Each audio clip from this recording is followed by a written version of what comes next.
The Bounce, what even is a charge in the NBA anyway? The Bounce newsletter, the Athletics' daily NBA newsletter. Sign up here to receive The Bounce directly in your inbox. Here's the perfect way to start your day. A 17-minute YouTube video called 50 Plays from the 80s That Would Break the Internet Today. Enjoy. Let's examine this confusing NBA rule. It's the offseason, so it feels like a perfect opportunity to empty my notebook. Looking for a premium phone without the premium price? This renewed, unlocked iPhone 14 offers 128 gigabytes of storage, a sharp 6.1-inch display, and 5G capability for around $299. Want to get the best verified deal and see full details? Visit grabdeal.us/6 right now. Today, I want to examine the charge block rule. It's one of the most ambiguous and frustrating calls in the NBA. A charge can be a lot different than other offensive fouls. We're not discussing when a player pushes off to gain an advantage. People get frustrated when players like Shai Gilgeous-Alexander, James Harden, Luka Doncic, and Jalen Brunson utilize this move. We are discussing those plays in which a player is supposed to be squared up, not moving, and absorbing contact from an out-of-control player on offense. The NBA needs to abolish the pass and crash rule. That's when a player passes and then has a charge drawn against them. This should not be considered a basketball play by the defense. I also don't believe taking charges should be basketball plays by defenders, but we've been over that before. I have this wild notion that making a play on the ball should be the goal. Of course, the league would then have to let defenders do more. Here's the NBA's rulebook definition from Rule 12, Personal Fouls, Section II. But in layman's terms, it says a defender must establish legal guarding position, which means they're in a straight-line path of the dribbler. The dribbler also has to be in control of their body at all times, or it's an offensive foul. Before the 2011-12 season, an NBA rule authority post stated, to get into a legal position, the defender needs to establish himself in the path of the offensive player before contact is made, thus beating him to the spot, and before he starts his upward shooting motion. Advertisement, when I've talked to NBA officials over the years, they stress where the contact occurs between the offensive player and the defender. If the defensive player is squared up to the offensive player, he's established positioning. Defensive players can be moving to the side or backwards and still take a charge, as long as they're outside the restricted area. And that's where things get kind of tricky in those bang-bang moments. In the above example, Ersan Ilyasova, a master at taking charges, is clearly moving when Joe Ingles makes contact with him.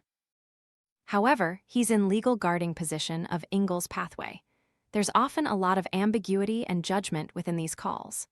The key to all of this is that even if a player is still moving, sideways or backwards, they have to be in legal position before the player goes into the upward shooting motion. That's where the judgment call comes into play. If an offensive player lowers their shoulder, they're getting called for the charge offensive foul almost every time. That's the whole being in control of their body at all times aspect. Where most players, coaches, and fans' object is when it looks like the defender slides into the pathway after the offensive player has started their ascension. Because, that's the rule. It will until the next time there's a terrible call regarding charges and blocks.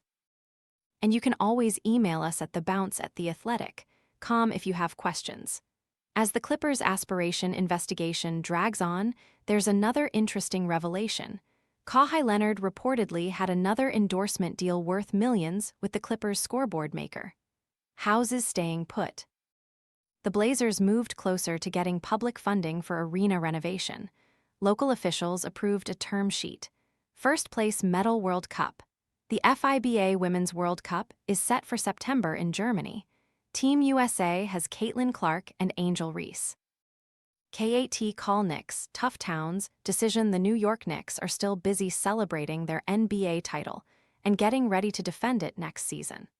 But even as they've made peace with letting Mitchell Robinson walk and bringing in Andre Drummond to replace him, the Knicks have an even more important big man decision ahead. Karl Anthony Towns is eligible for a 4-year, $272 million extension. He's on the books for $57 million this season and has a player option for $61 million in 2027-28. Advertisement: the Knicks are up against the second apron, which they said they wouldn't dip into when letting Robinson go. But would that change if it means giving KAT an extension averaging nearly $70 million per season? Or will they hope Towns takes a discounted extension to keep the band together? James Edwards III went through the pros and cons of extending Towns. Here are my biggest takeaways. It feels like the Knicks have to give Towns a significant contract extension. I'd be shocked if he's the guy they let go.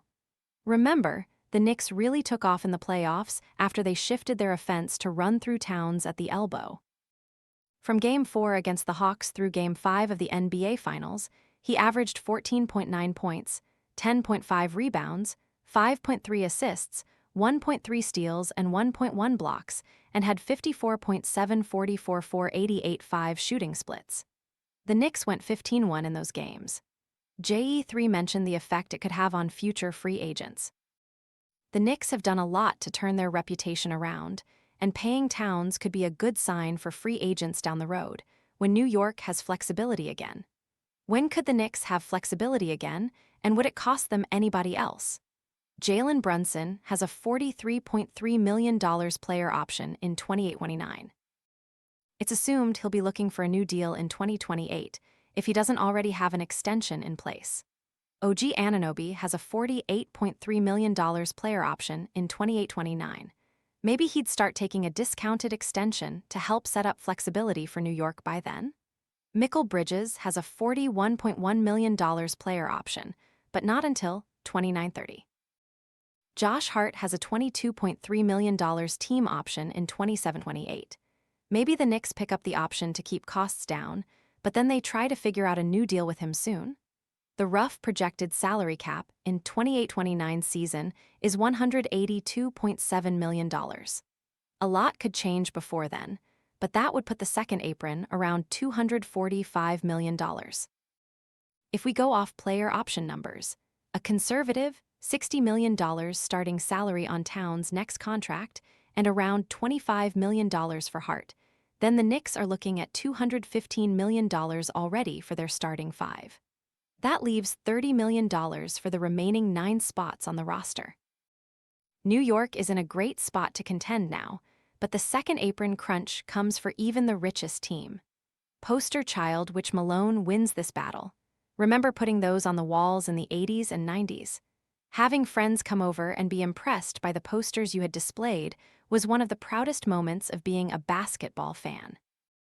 During this summer of the bounce, we're putting the old school posters against each other and having you, the bouncers, decide the winner. Last week, Chuck Persons, the Rifleman poster, ran away with the vote against Dale Ellis' Silent Assassin poster. The Rifleman received 68.6% of the vote and moved on for future consideration.